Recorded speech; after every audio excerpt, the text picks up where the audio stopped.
Happy New Year, kakabsat! Niya, yung Brante New Year, kagraot. Yeah. Tara. Actually, isa ito sa mga nakasanayan namin every time na uwi kami dito. Mapang kami agraop. Kuya, maagraot ka na ni Kuya. Nay! Lami is yo. Awa mo, tira ko. Ganeta? Umanggam. Kakapalinis ko lang ng kuko actually.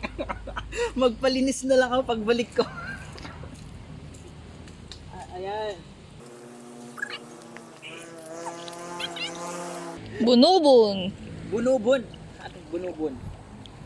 Titipagay kakabsat. Yeah. So, pag mag-harvest ka ng ganito, Naawa nagbot? tawag dito sa Ilocano, agsik ka. Taiwara. So, kukuha ka lang ng ng kaya ng kamay mo.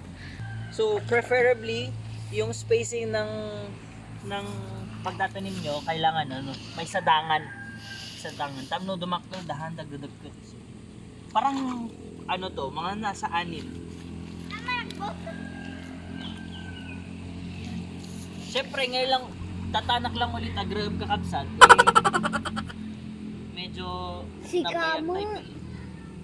Aglug-lug. Yan, ganyan dapat yung yung spacing. Nakikita ba? Tapos, syempre, kapag meron dyan, kailangan dito, magkakapantay din yan. Yan. Alam mo, minsan kapag pumupunta ka sa bukid, tapos magtatanim ka, parang Kuya, dapat na Ha? dapat natin nag-gini. yan.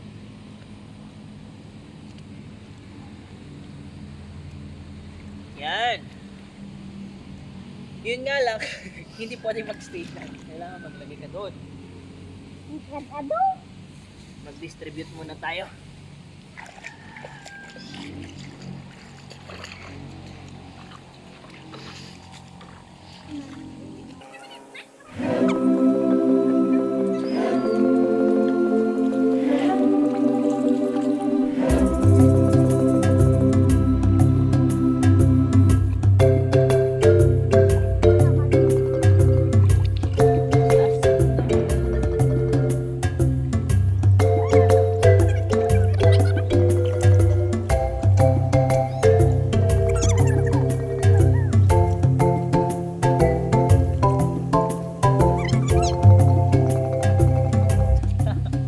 Matagal na. Nabayag na yung grabe nga kapsat. Talaga.